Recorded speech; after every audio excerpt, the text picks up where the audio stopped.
If you smell what the truck is cooking. A Devon Street exclusive.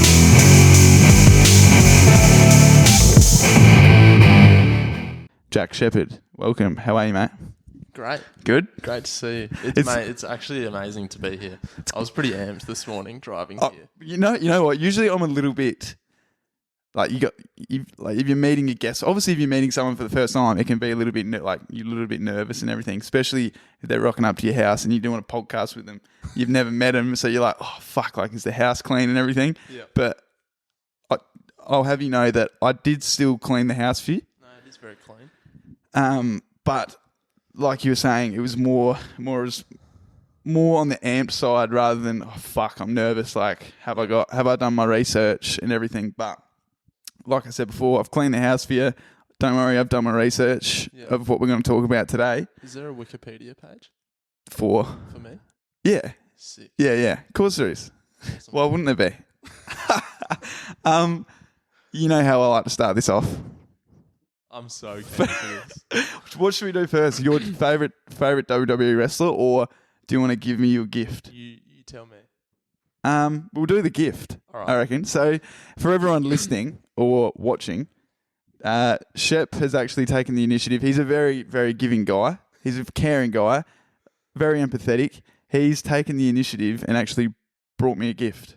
So I had a little bit of a peek in before. Did you watch the episode where Oz brought me that figurine? No, I didn't. You didn't? I didn't. I listened to it, but I didn't watch. Right, okay. So I didn't really. So visually. I've already had a little bit of a peek. So the surprise is a little bit ruined, but fucking hell. Oh, there's two. Oh, let's get that sound in. The unboxing. Oh, yeah, fucking hell. So for those just listening, I'll show them to the camera. We've got a John Cena and Randy Orton figurine set. What are those on the back? In the back, are they They're like little stands? Oh, they're stands from. Yeah.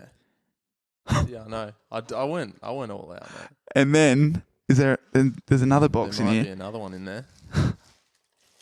Oh wow. We've got The Rock and Triple H. This is Can't really get better than that. nah. They're in. Well, these are. I've got a top 3, and they're in there. Wow. Yeah. Fuck, mate. Thank you so much for this. This is. I'm not going to have enough room for all of them. I was going to say, the only question is, do you keep them boxed or do you put them on the stands for display?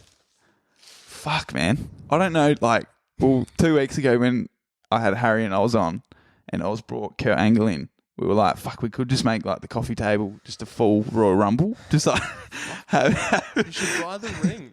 I know. That's what I should actually get a ring. They had the ring at Toy World. Did they? Shout out Toy World. Yeah. It's a new sponsor.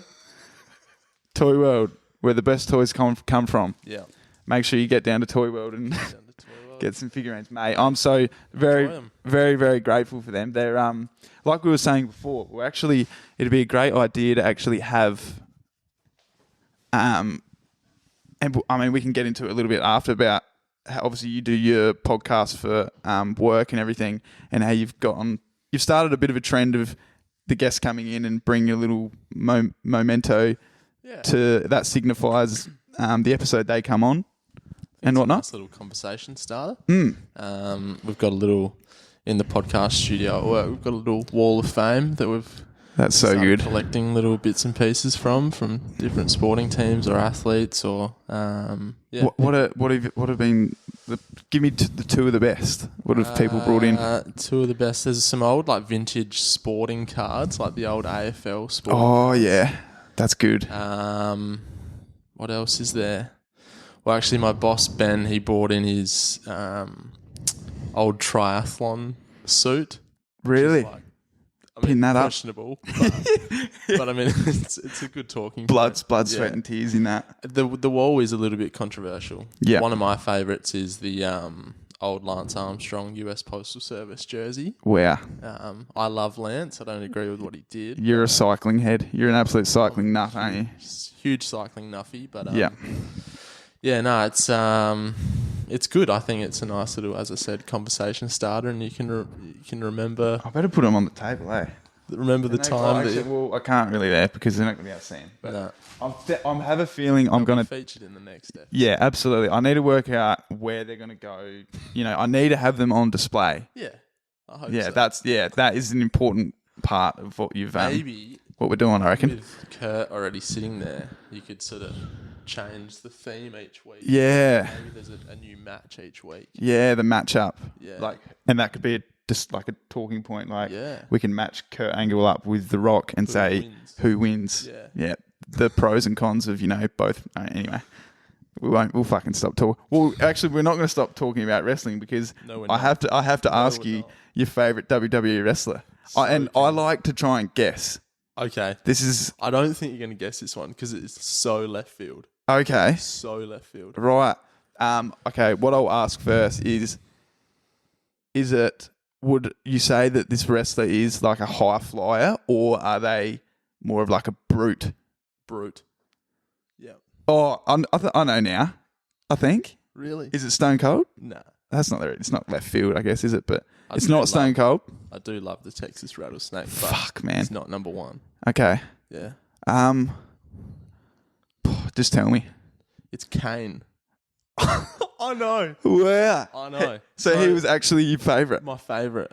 So the story with that is, I know, right? You wouldn't have never guessed that. No one's favourite is Kane. I know. Which Fuck. is like, Explain it to me. Yeah. So I'm again, Nuffy, WWE was just like, So you can relate. oh, Oh, good. We're doing something right here then. WWF, WWE, was me and my brother would just go crazy over that Yeah. shit. It was. What did your parents was think the of it? bookmark. Oh, they hated it. Yeah. But that was Between, always the watching that and theme. The Simpsons was like, Yeah. oh, your brain's gonna be fucked. That was the theme they had. You loved it so much. Yeah. I don't know whether it was just me, but I loved it to a point where I was almost embarrassed by it. Literally, I would not embarrassed, but if mum, especially dad would come in the room and be like, "Fucking get this shit off."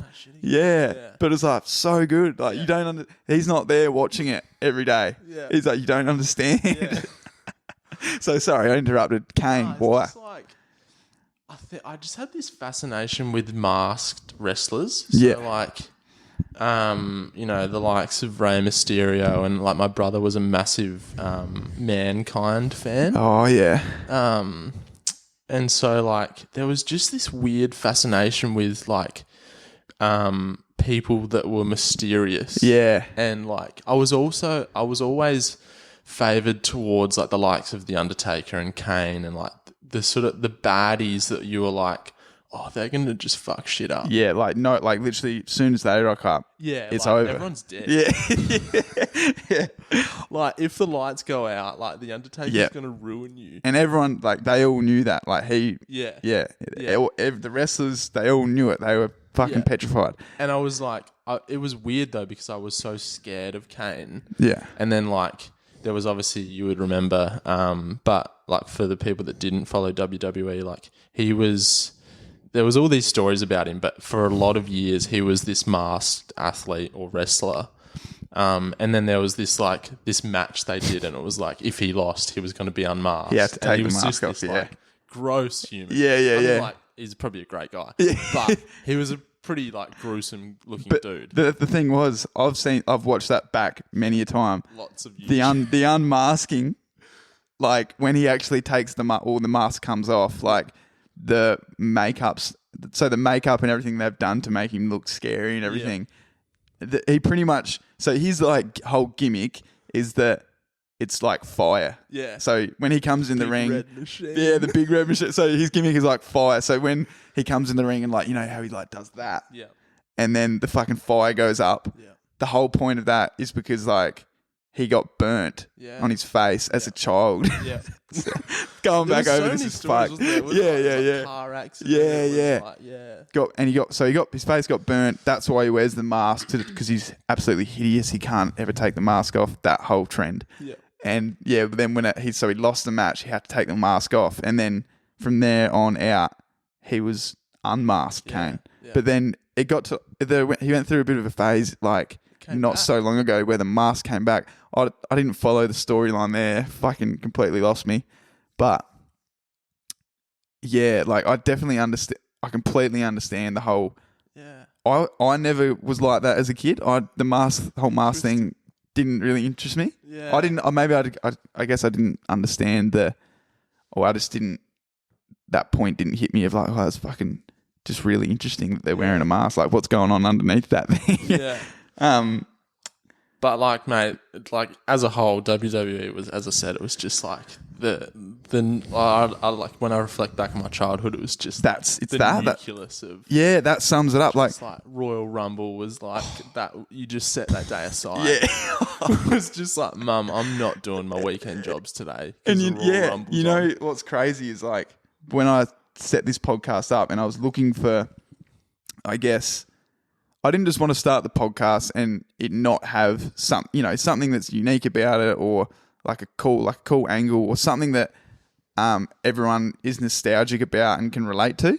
And like my genuine love for WWE is real. Like it's, do you know what I mean? Like this could just be manufactured, but it's fucking not. Do you know what I mean? Like I could have just been like, oh, like WWE, like that's like a cool thing in pop culture that people might relate to. I'll just bring that on board. But it's like that. And why it works so well is because so many... Well, I knew a lot of people were passionate about it. Like they loved it growing up and it's nostalgic for everyone. But the amount of people that have reached out to me about the whole... Like when I talk WWE, whether it be on... Like when I share stuff on Instagram, like people fucking love it. Like I shared a thing like last week... SmackDown versus Raw, did a poll, and like 100 people, and Who won?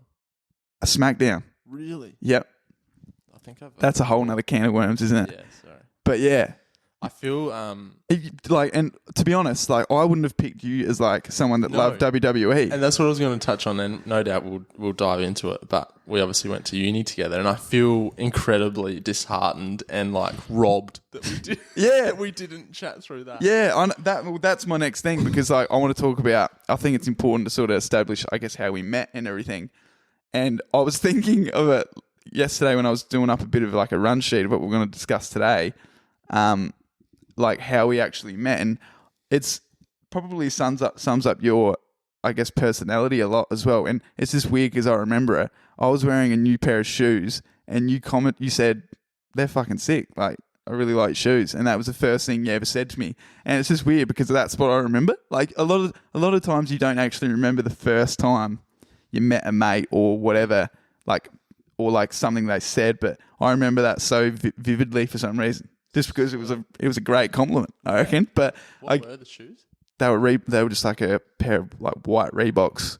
Oh, the classics. Yeah, they had like a it was like almost like a animal print. Yeah, they were the different ones. Yeah, they were special. Yeah, they were. I don't know where I got them actually, but anyways, yeah, I guess how we met was through uni. Yep. You and I both. Well, I studied. I always forget. Did you study Bachelor of Sport as well? Yeah. So Bachelor of Sport Health Physac. We crossed over for the first time in, what was the subject?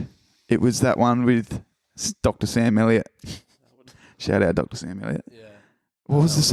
Really good one as well. What was the subject was probably my favourite subject we did at uni. Was that with the goggles?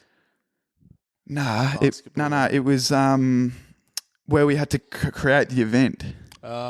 Yeah.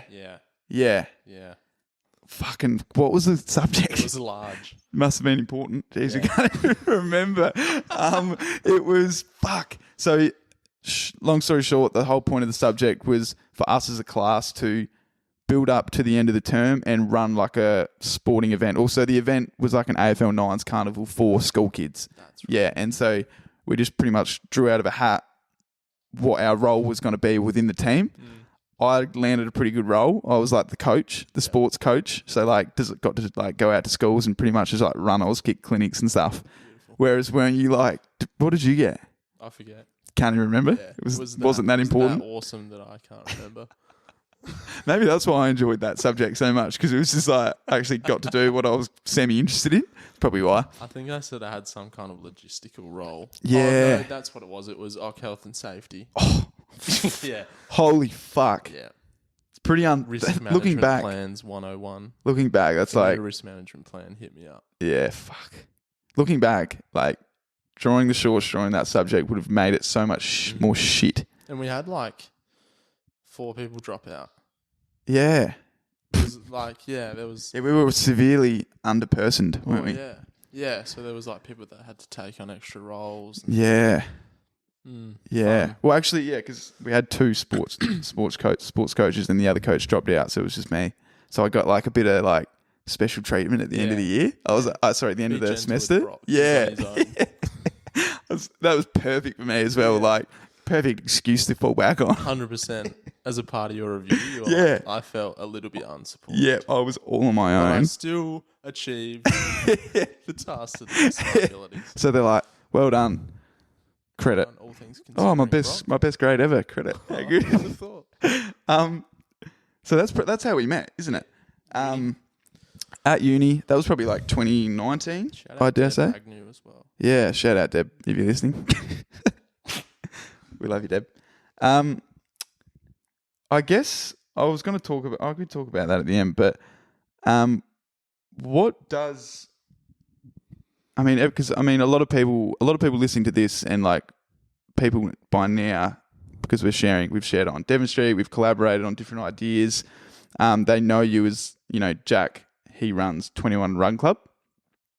What before we dive into I want to talk about that a bit at the end and what's coming in the next, I guess, 6 months in the future after that. But because I'm interested to know, and I asked you the question briefly before. What does your life involve outside of Run Club and your work at Lumen? Okay. What does it look like? So work in particular, shall I start there? Yeah, start there, I reckon. So I work for a local tech startup in Adelaide. So the Lumen Group has, I guess, 2 brands or companies that sit under that banner. Lumen Sports is a sports science software company. Mm-hmm. In layman's terms, that is we build sports software, or I guess, it's platforms that analyze, visualize, and interpret complex data for sporting teams or athletes. Yeah. So, for example, if Port Adelaide Football Port Adelaide Football come, everyone. We love you, Port Adelaide Football come. So, the Port Adelaide Football Club come to you with their data from Saturday's game. Mm-hmm. They give it to you to then unpack and put into a certain way that's easy to interpret. Yep. So then you give it back to them, and then they can show to their players and stuff. This is this stat. This is why it's happening, et cetera, et cetera. Yeah, in a way. And that goes that funnels down from, people probably understand stuff like GPS, like players wear a GPS unit in the back of their Guernsey that would track how many meters they've covered, high speed running, all that kind of real data heavy stuff, all the way to athlete wellness. So we create applications for football teams, cycling teams, sports institutes. We also work in the Defence Force as well around athlete or, high performing individuals monitoring. And that's got to do with, how they're tracking with fatigue, stress, sleep, soreness, all that kind of stuff. So it's the level is very detailed. It goes that's cool. Deep. But obviously with high performing teams and organisations, all of that stuff is incredibly valuable. So, 100%. So that's Lumen Sports, and then Hope is the other company. Hope was. So these are all under the same. They're both under the same banner. Yeah. Lumen Group. Sort of is the main sort of enterprise, and then the 2 companies sit under that. Yeah. So Hope is a corporate wellbeing application, or again, it's software. So it's via an app and it's via web dashboards. But that was, I guess, created through our experience and our expertise in high-performance sport. Yeah. But now implementing that to organisations and workplaces and teams to better understand and facilitate the well-being of individuals or people within your organisation. Yeah, cool. So that's more of like a that application is more. So would you say hope is more directed at understanding like mental health and everything like that? Is that essentially? Yeah. So we have built the application to like monitor the key wellbeing states, which is around emotional wellbeing, physical wellbeing, mental wellbeing. How you recover like socially. So, you know, how you perceive your relationships to be with the people around you or the people at work. Sleep, which is obviously a massive factor in you know, how it dictates our well-being. So yeah, that's all been formulated from our psychologists that work with us and high-performing individuals. So would you say that do those two things? So what you do for Lumen Sport, like the clients you have that use that, do they then also have they filtered over to using Hope as well? So like it's like a double whammy, and you're getting like that extra. Well, it's the everything outside of the, you know, the nitty gritty data. Then they're actually looking at Hope as more of the mental health side of things. 100%. And I think what's been really nice to see is, you know, organisations as a whole. So say that it was, you know, like a local football team, for example, on field, like they're using the software and the applications and the technology developed by Lumen Sports to better understand how their athletes are going and, you know, boost their performance on field. But then from a off-field point of view, whether it's admin or coaches or, you know, whether it's the guy that's running water, they've been able to roll out Hope from an organisation point of view and better understand, you know, how people are tracking from just a general wellbeing point of view. Yeah, wow. That's like, I'd seen, obviously, you post about all of that before, and I've looked at it and everything, but having that greater understanding now, I'm like, fuck, like that whole concept and initiative that's such a good idea. Yeah. My next question was going to be, so is that one person that's come up with, like, is there one person at the helm of like the Lumen Group, or? So, I guess my boss and founders, so Ben Tripodi and Ryan Brereton, they started Lumen Sports. It was known as Lumen Sports Technology about 4 years ago. Did they come and speak to us at uni? Ben did, yeah. Yeah, I remember that now. That's how I know Ben. Fuck. That's how I. That was a really good job. Yeah. That was a really good talk. Yeah. I remember that. I remember that happening because like we were in the mix of starting to organise our placements and stuff. And I remember Ben came in and spoke, and fuck, this is all coming back to me now because like when it'd be interesting to actually talk to him about I don't know whether he'd even remember it very well, but like him having that chat and him saying about, and I know you can relate extremely well to this as well, about like not everything, like the path you take, whether it be, you know, you go through uni or whatever it is you do, it doesn't have to be a really traditional path. Like whatever you feel, like whatever it is you want to do, like do it the way you want to do it, essentially. And like the reason I say you could probably relate to it really well also is because you still have, like, your uni degree, you're still incomplete. And you've got how long's it been now? You've been working with Ben and Lumen Sports for 2 years? Yeah, I've been with Lumen for about 2.5 years. Yeah, so fuck, that's an interesting like avenue. So after that meeting, you and I obviously didn't know each other then. No. But my takeaway from the meeting was like what I just said. And to be honest, that looking back on it, I'm like, that's probably around the same time I started like Devon Street and really started thinking of like, fuck, like I really started thinking about how much I wanted to create something of my own and be the one in charge. Yeah. And I know obviously like that's probably a little bit different to the route you're on right now, but also like either that or working closely with someone that you can really relate to and you're really willing to work passionately for and feel like it's feel like as if it's your own.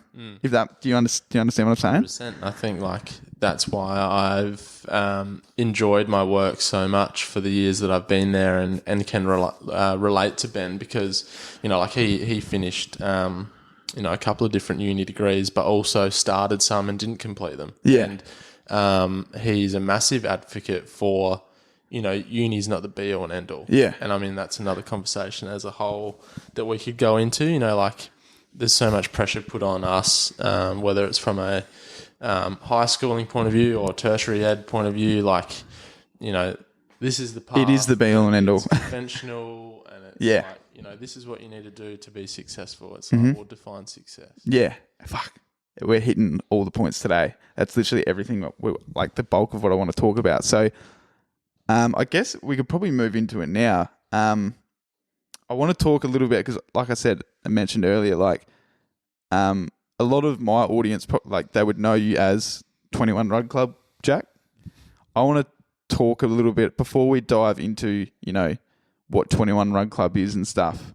I wanted to talk about, I guess, your mental health journey from when you were young and through your teenage years, then when you're at uni, up until now. So are you able to sort of give us a little bit of like a little bit of a timeline of, I guess as far back as you can remember, of like really recognizing the importance of your mental health? So like, was there a point in time where, say, you were like, you just sort of become a teenager where you felt anxious or anything like that? Like, do you have like a bit of an idea of what your timeline sort of was as a kid? Did you ever have like any ill mental health that you can remember, or? No, not as a kid, mate. Like, I think the words mental health as a kid or as a teenager or an adolescent, like it was still this like big, scary, dark word, and mental health I perceived as like, oh, that's just like crazy people. Yeah. Like people that are, really like struggling with, like psychotic episodes and stuff like that. Yeah. So I think, moving through like my teenage years, we probably all can relate to a bit of like teen angst and, like finding your fit and, through high school when, emotions start to become more prevalent and girls come on the scene or boys come on the scene. And it's just like, now it's probably more of a conversation around like mental health and mental well-being, and that's really good. But for me, like that wasn't, a massive point. I guess where my journey started with mental health and poor mental health was, I can pinpoint that to 2019, so late 2019. Yeah. So to sort of set the scene, I was at uni full time. I was working a part-time job, and then I was also doing, part-time at Lumen as well. Yeah. But in a way, I was, that first part-time job, I was working that full-time, then I was working part-time at Lumen, and then I was doing full-time uni. So do the maths. Burning the candle at both ends, I guess, pretty quickly. Nice way of putting it. Yeah. And then, like there was some things that happened in my personal life with relationships and that kind of thing that really put me in a pretty poor headspace. And that really spiraled quickly out of control where, I started questioning my self-worth and what I was doing and why I was doing it, to the point where, I just started breaking down one day. I remember vividly not going to uni. This was sort of like 1 week, not going to uni, not going to work, feeling pretty poorly, sitting at home and like actually started considering, whether or not I wanted to be here anymore. And those thoughts of, taking your own life start to drift into your head. And it's not a nice place to be, but I'm incredibly grateful and lucky that I had the strength to sort of like, I remember ringing my mum and I said to her, I don't think I'm well. she sort of took that, my mum and dad are incredibly supportive and have never I've never flagged any of these issues up until then, and she sort of thought that I had the flu or something like that. That's the immediate thought. Yeah, as mothers do. And then I said, no, Mum, like I don't think I'm too well, mentally. And that obviously sparked some warning signals, and they were incredibly worried. But went through a pretty tough phase there, and unfortunately my relationship ended, and really shut a lot of special, important people out of my life. But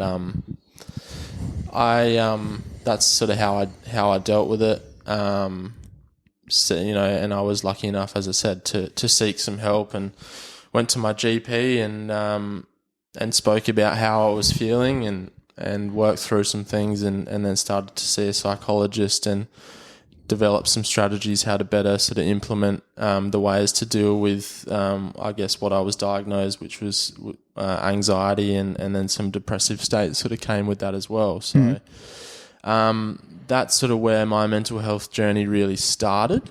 And I still struggle to this day through phases of poor mental health or poor mental well-being. But I think one thing, before I go any further, is setting the scene, like whether we like it or not, we all have mental health. Yeah.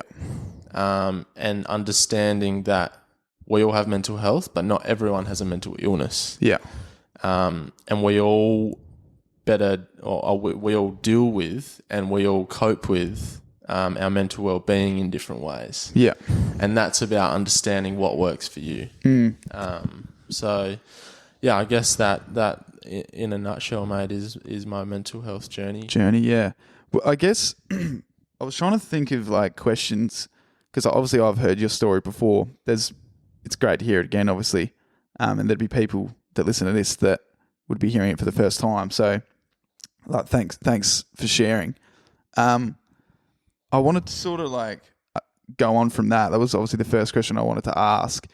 I've never obviously had to deal with any mental ill health.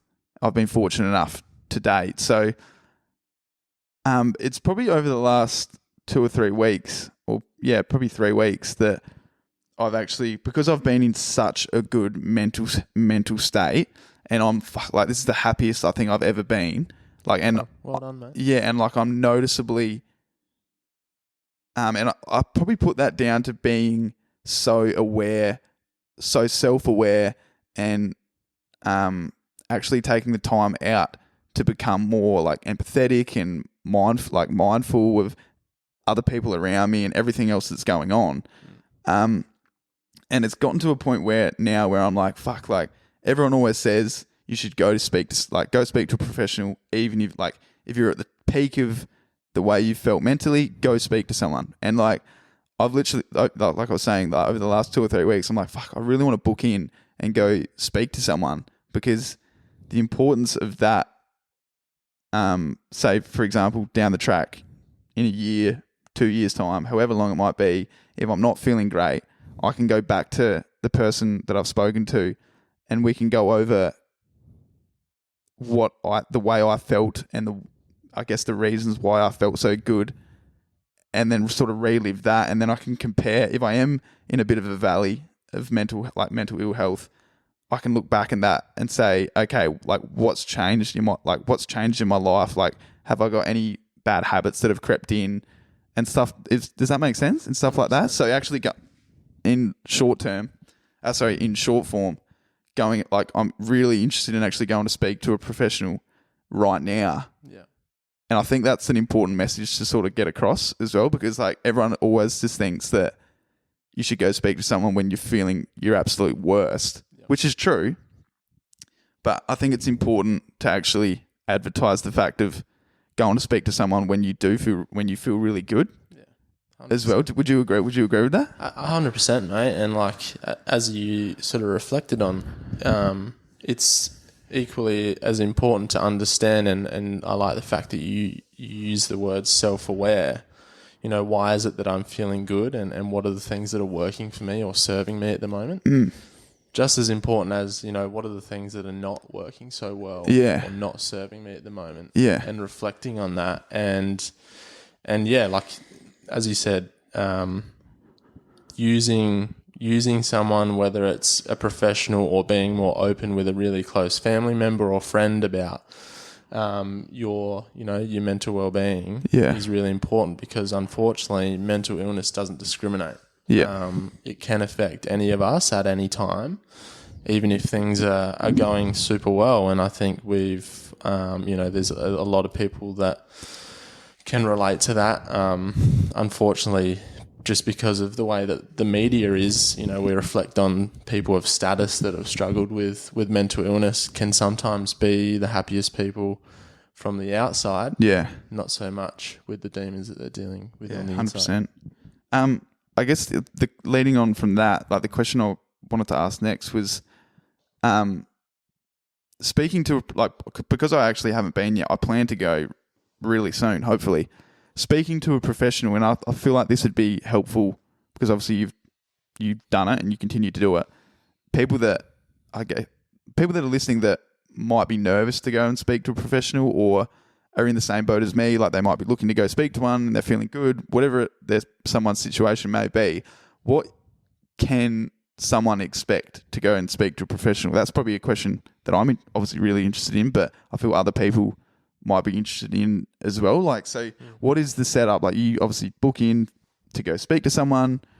Is it literally just like you and I talking right now, or do they sort of have like a set, like, do they have a set like list of questions that they just ask, or is it like a... Yeah, I mean, I can only speak to the couple of psychologists that I've been to. It's not, I guess, that people can perceive from whether it be movies or TV shows that you're going to sit on this big fluffy white couch and like laying down have a deep conversation. I mean, it can be that if that works for you, but I guess I'm lucky that I am a very connected person and I thrive off being open and honest. Yeah. So I don't really have an issue with, feeling comfortable in a situation pretty quickly. Yeah. I'm lucky also to have a pretty decent relationship and seem to get along with my psychologist quite well. Yeah. But it can be whatever you want it to be. Like, it can be if you're someone that likes to journal or take note of your feelings, thoughts and emotions, and then, provide a bit of a list to, the professional that you're speaking with, and then sort of work through it like that. But I think, like, what they will do is understand you first and foremost. Yeah. And I think that's probably a sign of a good professional that's gonna help you with some strategies to better deal with, poor mental health. Is actually understanding you and what you are trying to work towards or how you want to feel. So yeah, that's something that I've found really well, and like allowing them to understand you as well and being really clear on that. As I said, it's what you want it to be. Really, it's not going to be the same for any one person, is it? Yeah, that's another thing, mate. Like, unfortunately, there's no recipe to success. Yeah. It's going to take time and it's going to take work, but for those that do go and seek help or have a conversation with a close one or with a professional, like, well done. The hardest thing, first and foremost, is recognizing that, hey, like, I'm not feeling so great, I'm going to get some help. Yeah. So 100%. How, like, a question I think is interesting as well, and especially, we're still in this, like, pandemic as a world and everything, and I've heard, I mean, I haven't actually looked at the statistics or anything specifically, but, like, I feel like the overarching sort of statistic is the fact that during the peak of the pandemic, like, mental ill health rates and suicide rates went up. How did you like, I've never asked anyone this question before, but during the peak, say, of this time last year when we were fully locked down, the chance to actually connect with mates face to face was obviously like, it wasn't really there for a long period of time. And to be honest, we were probably somewhat more fortunate than, say, like states like Victoria and even other parts of the world. But you personally, did you notice like any did you notice your mental health decrease at all during that time? Yeah, absolutely. I think, we can all relate to human connection and connection with others. Yeah. And what that provides us in some capacity. So to not be going into work each day, I'm incredibly grateful and lucky that I have a really good work environment where there's a lot of good people around. So I really miss that.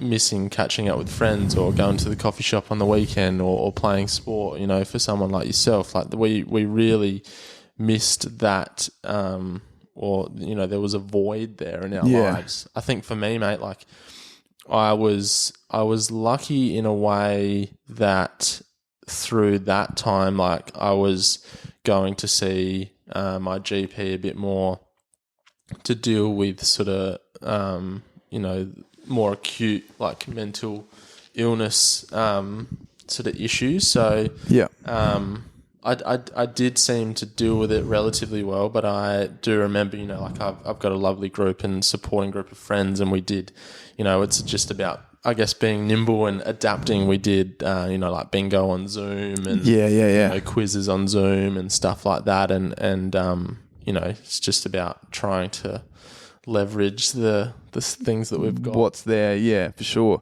I know, like, especially, it's interesting because I've actually never asked. I've heard other people talk about it, but I'd never asked anyone that question myself. And one thing, and how we've spoken about before about like being self-aware and the importance of human connection and everything. It's just interesting and it just highlights the fact of how different everyone else is. How different everyone is from one another.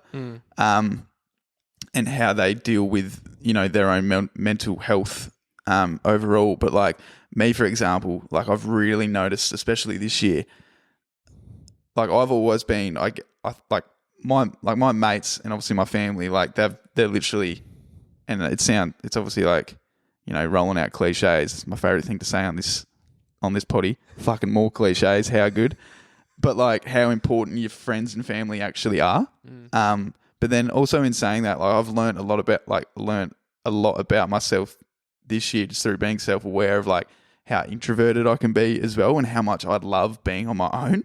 And I know like it's not, and like saying it again, everyone's different, but like I'm an extroverted person, but I've also realized how introverted I am as well. Like I froth obviously being with my mates, but then on a weeknight, like if I'm home alone or I'm just like in my room at night watching TV, like I'm like, fuck yes, like this is so good. Like I love being on my own. Like I've used the analogy to people before, like I'm not lonely, but I like being a bit of a loner. Yeah, that's good. Like, be comfortable with enjoying spending time with yourself.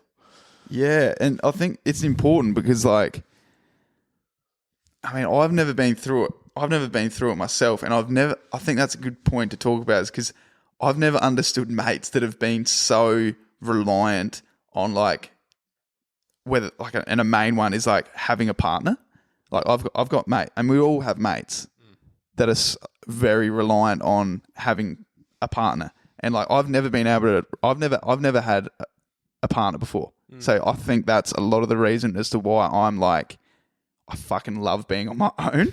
And I always like joke about it to like mates and everything. And like, it's a little bit scary because like, well, not scary, but it could be looked at in a scary point of view or a scary way of like, I'm just so happy being on my own. Like, is it going to be like this forever? Like, am I literally going to be like this forever? But that's just me being self-aware of like, I fucking love being on my own.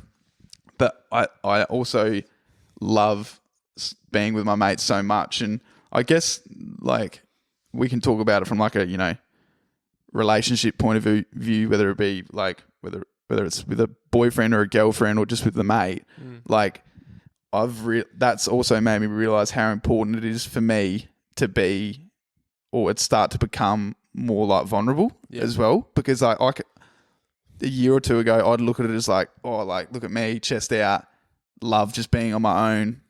No one's going to break this wall down, sort of bravado behavior. Yeah. But now I sort of look at it in a way of like, okay, like, why am I like that? Why can't I be more vulnerable, whether it be to mates or like significant others or whatever, whatever the situation is, if that sort of makes sense. Do you sort of like, do you think that's somewhere, or like, do you want to be more like that? Definitely. Yeah. And I haven't, in saying, like how I was saying before, over the last probably like this year, the last 6 months, we're at the 6 month mark pretty much. Yeah. And that's what I've discovered. I've been like, fuck, like what I'm missing out on. I'm so happy with myself and being on my own. Yeah. Now is like a good time for me to start to become more like open to it, I guess, because like I'm only like not selling myself short, but like missing out on stuff. Yeah, I guess. A quote I like to use that I've got written down somewhere is, when was the last time you did something for the first time? Yeah. And like, that's just a nice little gateway to like, being more vulnerable. Yeah. Doing something that you may have never done or wanted to do before. Yeah, 100%. And like, I look at everything that I've sort of started to do personally, like started this podcast. Like, I just did it. I started this year, just do it because I want to fucking do it. Yeah. Like, just do it. If you have an interest in it and you believe in it, and you feel like you're genuinely passionate about it, just fucking do it. Because, and that's like, I tell my mates often, like, are you I ask them, like, are you happy with what you're doing? Like, are you really passionate about it? Like, are you getting up in the morning and just feeling like fuck's sake, like this is not good? And I spoke about this on like the first episode I did with Dill and Harry. Yeah. Like, and there's probably a lot of what I'm gonna sort of talk about next in terms of like purpose. So I spoke to you before about the podcast The Imperfects. So that's with Hugh. I always get his last name wrong. Hugh Van Cuylenburg. Hugh Van Cuylenburg and Ryan Shelton. Yeah. It's an interesting duo, isn't it? Yeah. So Hugh is he created the Resilience Project, and Ryan Shelton is a comedian. Yeah. That's been around for probably like 2 or 3 years now, that podcast. So, yeah. That's powered by the Resilience Project. And to sum it up, for those that haven't listened to it, the way that the podcast episodes go is Hugh and Ryan talk to one another at the start of the episode. They do like a quick little overview of the guest that Hugh has already interviewed. Then it rolls into the interview, Hugh and the guest, and then at the end of the episode, it goes back to Hugh and Ryan, and they debrief about the interview. Does that sum it up? Yeah. Yeah. Honestly. Yeah. So the reason I bring that up is because like I'd heard about it, but my mate Alex Oz, who was on a couple of episodes ago, he told me to get on it, and I was like, fuck it, I'm going to get on it. Like, I mean, this seems really interesting. They had a few guests on there that I'm really interested in. Like episode 1 is Missy Higgins. Yeah. We all love Missy. Yeah. And the one, like, I guess I said to you before, like the one episode that really stood out to me, and it's what we've been sort of starting to lean in towards today talking, is the episode with, so where Hugh actually interviews Ryan. So the whole point of that episode is, Hugh obviously, the reason Hugh and Ryan met, I don't want to ruin the episode without people actually listening to it, but just as a bit of a plot summary, Hugh interviews Ryan, and Ryan talks about his journey, I guess in life in general, of like jealousy and discovering his purpose. I guess we spoke before about discovering what our purpose actually is and having it like, that's essentially what they talk about in the episode. Ryan really struggles with like what his purpose actually is. I guess my question to you, because I've already sort of debriefed you before about what we wanted, I guess the main points what we wanted to talk about is like, has that ever come up in your own mental health journey of like discovering, like when you're talking to your psychiatrist or psychologist, about your mental health? Like, have they asked you or like talked to you about like your self-worth and what your purpose is in life? Yeah, I think naturally that was sort of those conversations have been sparked with both my GP and my psychologist, because I think when I went through that initial phase in 2019, like that was a lot of where, you know, my frustration and my sadness was sort of coming from, was like, not sure where I'm heading, or, like trying to juggle 2 jobs and I'm still at uni but I'm not enjoying it, or, what's it all for? And I think you definitely battle some of those internal demons, and probably still do. Like it's okay to sort of question yourself in some situations and scenarios, but it probably proves you trying to be a high performing individual and trying to sort of set the bar pretty high. Yeah, for sure. It's like, because what I was going to say was I like, that's probably the one thing I struggle with a lot. And it wasn't until I watched that episode or listened to that episode of The Imperfects, so I highly, highly recommend it. Yeah, get on it. Was like, I've always, like, especially the last year or two, just speaking from my own personal experience, obviously, but like, I've really started to I really know what I'm passionate about and what the direction I want to head in life, and like what sort of person I want to be, 1, and then 2, what it is I actually want to do. Yeah. And it wasn't until I like listened to this episode 2 weeks ago where I was like, okay, let's actually figure out in one or 2 sentences what my purpose actually is. And how did you like reverse engineer that? So the way I sort of want the way they explain on the podcast is interesting because, so the way Ryan described, like, so there's this TED Talk video that they speak of. This is like a 10-minute TED Talk, and they say that really sums up how to discover what your purpose actually is. Is this the Simon Sinek one? Maybe I can't remember. I have to link it, but the why, not the what. Yeah, essentially, that's the idea of it. So I'm just trying to, like, a really good example of it is, so Ryan, essentially, he's a comedian, and he's probably like 35 to 40 years old now, and I think it was ballpark around that. And his whole life, hasn't been able to, or he's never been fully, he's never been happy for a long period of time, because he'll get to a point of like a goal he set out to achieve. He'll achieve it. He'll feel happy for a day, half an hour, 2 days, whatever it may be. Yep. And then it's fuck. Like, what's the next? Now I need to get better again. Like you're constantly trying to reach the next level of quote unquote success, or what you define success. Yeah. So you're literally just chasing a never ending fucking tail of what success is, and you're never going to feel worthy enough because you're never at that point of where you think you're successful. Yeah. So that goes back into the fact of people defining their success through how much money they earn or materialistic things, essentially. Yeah.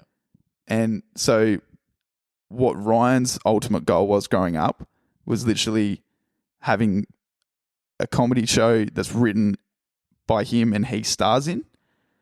And until that wins like an Emmy award, that's his pinnacle of success. And until he reaches there, he's never going to be happy.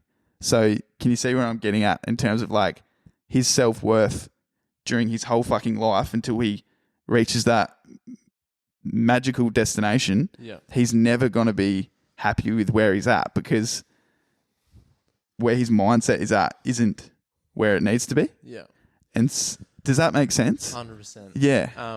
I felt like I was stuttering through that a bit, but there's just like there's so many things to unpack from that. Yeah. So I think like one thing I wanted to share that initially came to mind was like when Ryan spoke about that in the podcast, and I've sort of like, I'm obviously not gonna mention names, but people sort of say like, oh, how do I be more grateful, and how do I, like be more aware of like what I have. I want to be happier and all that kind of stuff. One of my good friends said to me, she said, like imagine, I know it's not a pleasant scene to set, but imagine, it's your funeral, right? And, like for, you speak about job or money, like why is it always money that comes up? So like, all right, what's money going to buy you? People are initially going to say like a nice big house, a brand new car. All right, let's pick the car. When someone, is reading your eulogy at your funeral, right? People aren't going to be like, oh, fuck, like how good was Brock's Mercedes? Like that was just such a good car. yeah. They're going to be like, how good was Brock as a bloke? Yeah. Like he was just so relentless on like what he wanted to achieve. He always had a smile on his face. He always fucking turned up for the people around him. Yeah. And he never gave up on what he tried to achieve. Yeah. Like, just like let that sink in. Yeah. And it's just like, it doesn't matter Yeah. what fucking car you drive or where you live. Yeah. Like, you need to do it for you. Yeah. Like, and I feel like that's a like everyone. I feel like everyone knows that like that surface level part of like, yeah, you don't do it for the money or the cars. It's like, okay, yes, we fucking understand that, but until you actually understand it, yeah, do you know what I mean? On a level of yeah, the level of what you just spoke of, yeah. So like, I want to show you this. So going back to quotes. It's not a quote, or it's what I've written. I've written my purpose as of the other week after listening to that episode, and I have it as my lock screen on my phone. So essentially, you watch this video or you listen to that episode, and it like how good it helps you discover. Like it helps you actually work out what your purpose is. So, can you share it with me? Yeah, 100%. So I actually, in a way, stole a little bit of what Ryan actually determined what his was. So obviously everything I'm doing with the podcast and Devon Street as a whole, overall, the main factor of that is I'm creating stuff, obviously for myself, but also for other people to enjoy. Mm-hmm. So with Devon Street, it's we're creating clothes for people to make them feel good about themselves. And then with the podcast, I'm creating content that people can listen to. They're going to listen to this, discover some new things about themselves, make them feel good. Episodes that I have with other certain guests, it obviously might not be about mental health or anything like that, but they're going to enjoy it. It's going to make them happy. So literally a short sentence I've got as my lock screen. My purpose is I make people look and feel their best through creating. And essentially, like the whole idea of what I'm trying to get at is if you can understand that. So I completely understand that when I'm making content or making clothes, that's making me feel happy. Mm-hmm. And then in return, it's making other people feel happy. So it's realizing that it's not just all about yourself. Like it's about what you're actually doing to help other people. Yeah. And until you're actually helping other people, you don't realize how much impact that has on yourself. Yeah. Does that make sense? So good, mate. Yeah. And the second thing I have is like something that seems really simple, but I've really, really started to understand is like, so I've got written underneath that, successfulness is measured on if I love the process, it's not a manufactured destination.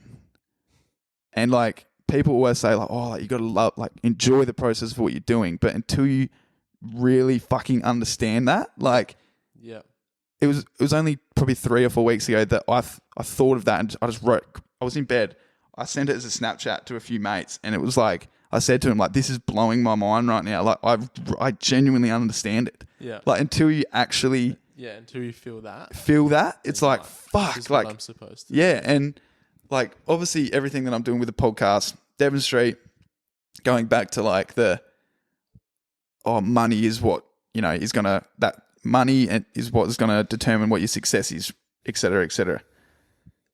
We know, like, everything we make off Devon Street just goes back into making more stuff. Yeah. But like, so obviously I have a casual job to help me support doing that. But Yep. the aim is to get to a point where Devon Street and this podcast can like support me Yeah. financially, whatever. Yeah. But like the process of doing everything and creating stuff for myself and other people, like It's far that is more what fulfilling. that is what the success is. Like this success isn't the end goal Yeah. or the goals you set. Like Yeah. the success is after we finish this podcast, me editing it, going back through it, finding out the best bits of what we said and being like, fuck, like Yeah. I'm going to clip this, Yeah. share it with everyone else. Yeah. So like a little 2-minute clip can help someone get through their day or like realize what their purpose is in life or something like that. Fuck yeah. And like at the end of the day, you know, like without deflating you, like if money was what drives you and what gets you up in the morning, you wouldn't be here, right? No, 100 And exactly. nor should you be. Yeah, 100%. And like, I think we all have a good understanding of that, but and that's why it's come full circle. And I say, discovering what your purpose is in life, or even your purpose is in life right now, because like we said before, it's probably going to be ever changing, or it will be ever changing. It will slightly change in what your interests are, other things that you become passionate about. But as long as you can always tinker with what your purpose is in life, Yeah. and understanding that the success is like in you actually doing it, not getting to a certain destination point, like that's where you're going to be the happiest. And that's like full circle of where I'm at right now. And Yeah. I know you can understand that as well, because what you're doing with like 21 Run Club and everything, Yeah. I can't speak for you. Would you say you're in like a similar position? 100%, mate. Yeah. Like I've only really like nailed all of that sort of purpose mindset stuff this year Yeah. because I'm living and breathing it. And like when you know, like, and you know this as well, like what you're doing right now and what you're doing, what you and Harrison are doing with Devon Street, it's fucking hard work. Yeah. But like, like on the topic of phone screens, my quote that I sort of live by is results will show up when you do. Yeah. And like growth That's will show perfect, up when isn't you it? do. Like, Yeah. And if you just start something and you're passionate about something, like things will happen. Yeah. And I guess the mantras that I live by, like particularly with 21 Run Club, is to inspire, influence, and encourage others. Yeah. And I have those three sort of like pillars in my head with everything that I do. And, like that is a little bit around my why as well. And, like, so the whole 21 Run Club, who I am as a person, who I want to be as a person, is all built around those pillars. And yeah, I've definitely sort of, and just back on sort of to summarize what we've spoken about, with the, whether it's gratitude or purpose mindset stuff, like don't think that that it's easy. It's not easy. Like it does exactly. take work, and like, but understanding and investing the time in it, like, like if you're going to make that commitment, then like you will find your why. Yeah. You will find your purpose, and just do what you're passionate about and do what you love. Exactly. And I feel like, I know we all probably do, but I know I do for sure. Like we have mates that, I've had this conversation a million times, but like they're in a certain job because that's what they've always done, and that's what is going to earn them the most money at this very point. But like you can't tell me that everyone doesn't have something, whether they want to say it to their mates or say it to the world, say it to their parents, whoever. There's something that really interests them. Yeah.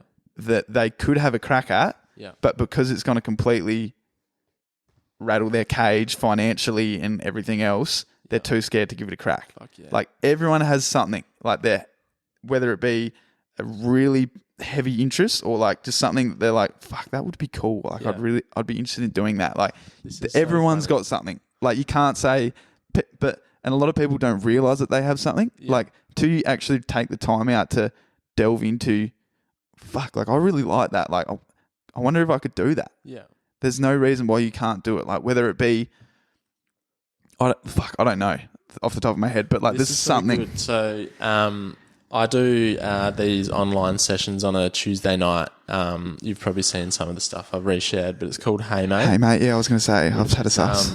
It's I guess an online forum for blokes to show up. And these, like in a nutshell, it's you rock up on a Zoom chat with guys that you've never met before. They're all over Australia, potentially all over the world. I know they've had people, call in from all over the world. Yeah, wow. And it's just a space to be more vulnerable and open up and chat about, what's working well for us, ways that we can better understand our feelings, thoughts and emotions. And the closing question last night was, what's something that you'd really like to do but you worry about what people will think of you? So, yeah, it's the same thing. And, there's obviously, so much stuff, people often say, oh, I'd love to be, a tattoo artist, or I'd love to, be an architect or something like that. And they're often doing stuff off to the side that, that might be a passion project or something like that. But just as a bit of a laugh, my two were, you're going to love this. Well, my first one was, it was more what's something I want to do before I die. Yeah. The first one was, I want to cook a beef brisket. I like that. So, I just have this weird obsession with slow cooked American barbecue. Yeah. And I just go into these rabbit warrens sometimes on YouTube where I'm just watching all of these the best beef brisket in Texas. Yeah. And it's for people that don't know, beef brisket's a massive slab of meat. Yeah. And you have to cook it for almost days or something crazy. Yeah, yeah. And there's a real process around it's a dry marinade or marinade and all this kind of stuff. So that was number one. Number two was, I'm not not now, but I know later in life or retirement, I want to own a little knick-knack store. Nice. Sell mid-century furniture and artwork and stuff like that. It was funny you actually bring that up, because that was going to be, I was going to ask you, it was part of the question at the start as well, was things that we wouldn't know about you, essentially. So that is fucking interesting. That is so getting to a point in your life where you can do that. Yeah. Where you can, we speak about all this, we speak about, finding your purpose. Just go out and do whatever it is you're passionate about. But you got to be realistic of where you're at in life, mentally, financially, and everything like that. But not setting yourself up so you're in a position where, for example, I work a casual job. It pays my bills and it helps support what we're doing here. Yeah. So I'm doing that, and then I'm able to do what I'm passionate about. And I guess you got to understand as well, people, I've got mates that work in the mining industry and stuff, and they're doing that because it's such good money and it's helped them buy a house, buy a new car and everything like that. But I guess if we're speaking to that specific audience, if we can help them find their purpose essentially, and it not just be all about money and worrying about that, all of that financial side of stuff, and ultimately helping their mental health in discovering who they are, being self-aware, discovering what their purpose is, and everything, all of those things are going to go a long way towards getting to a point in your life where you can just say the process of doing this makes me so fucking happy. Yeah. That's the bottom line. Yeah. Would you say? 100%. Yeah. 100%. We've that probably went longer than what I was meant to be honest. But what I want to obviously, everyone knows, I've said, this is probably the third time I've said it. Everyone knows Jack through our content as 21 Run Club. Yep. I probably don't have time to ask you all these questions about the Run Club, but like I was saying, our audience right now is pretty aware of, I think anyway, if you're not aware of what 21 Run Club is, check it out on Instagram. A brief overview of what the initiative is, would you say? Sure. So I guess first and foremost, the 21 in 21 initiative is how it sort of started at the start of this year, being the year 2021. So I sort of formulated a goal late last year where I wanted to run 2,100 kilometres across the calendar year this year. You're at about 1,000? Yes. Yep. Yeah, halfway mark. Yep. Complete 21 half marathons. So a half marathon is 21.1 Ks. Yep. So I'm 11 in. Halfway. You're on schedule by the sounds. Yes. Yeah. And then the cherry on the top goal of that was to aim to raise $21,000 for mental health awareness and mental health projects in the community and in Australia. Yeah, perfect. So I obviously started that at the start of this year, started running, and then opened that up to the community. So 21 Run Club, I guess, was more formulated when I put it to, our network and our community, hey, who would be keen to do a bit of a group run on a Friday morning. Mm-hmm. And that's now landed where we are now, which is, I guess, a community-based initiative that moves together to open the conversation about our mental health, chat more openly and honestly about our mental health, connect with one another, support one another, and embrace the conversations that we have. So, 21 Run Club, I guess, runs a bunch of different events, but particularly the Friday group runs from down at Glenelg Jetty. Yep. Yeah, cool. And I will say, I was going to ask you, 6 months in, what's been one of the biggest positive drawn so far from forming the initiative, would you say?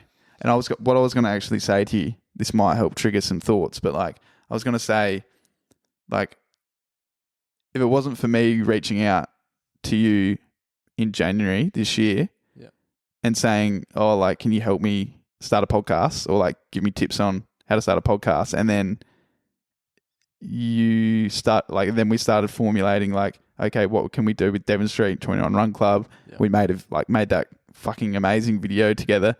Shout out Connor Guru.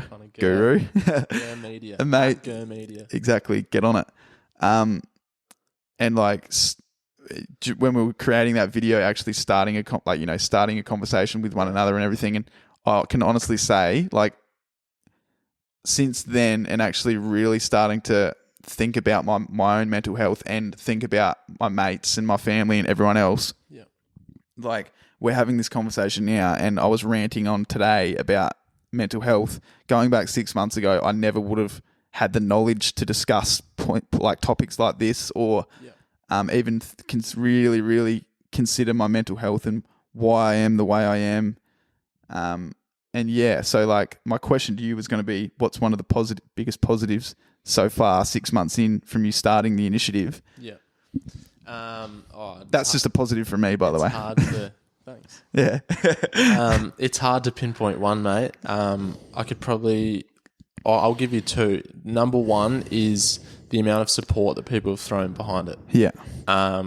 We turn up and, it was a nice little segue from what we've spoken about today, but we exist for our why. Yeah. And that is to chat more openly and honestly about our mental health. Yeah. And if you can do something for the why, not for the what, then inevitably you win. Yeah. So, people are supporting it because it's so prevalent and it's so important. Whether or not mental illness affects you, it's affecting someone around you, someone close to you, a family, a friend, someone that, you've potentially lost in your life. And I shared this with our good friend Sam Williams, it shouldn't have to take someone else to take their life for this to become important. And unfortunately that's going to happen. Yeah. 100%. So, whether it's businesses, organizations, if it's their time, their donations, their money that they've put behind what we're doing, I've just been overwhelmed with it. Yeah. The other thing is exactly what you've said, making it more prevalent around having the conversation. It can be a little bit awkward and a little bit confronting chatting about mental health, but it's about time that it doesn't feel like that. 100%. For too long it's been, put away and things will only be spoken about when things are pretty dark and bad. Yeah. And there's no reason why we can't speak about, it when things are going well. And I often use that when people say oh, Jack, love what you're doing. And it's yeah, thanks. But then it's following up with, how are you going? How are you really? Yeah. And prompting people to think about it. And, what you've said today, mate, and I really appreciate you sharing. For you to whether it's a confidence thing or just being more aware, like checking on yourself, being more self-aware, but also like checking in on your mates. Yeah. Like they obviously mean a lot to you. So like for you to feel more comfortable doing that, then that's pretty amazing. Yeah, 100%. That probably like sums it up really. I was just going to ask, so obviously your run clubs are every Friday morning. You meet down at Glenelg Jetty. Yep. 6:30. And then also just so you've got like this will come out next week. So that's before your gala on the 23rd. Yep. Yeah. So a couple of events 23rd of July going on this year. Like obviously people can find out more on the website, so 21runclub.com or at 21runclub, but we're doing a cocktail/gala event on the 23rd of July. Yeah, cool. Our good friend Pete Mann at Canopy at Torrensville, so he's hooked us up with that space. Sick. So yeah, just an evening to I guess in a way celebrate what we've done thus far this year, but for people that aren't really keen on running, giving them an opportunity to support the cause and all meet up and chat about our why. Yeah, perfect. Yeah.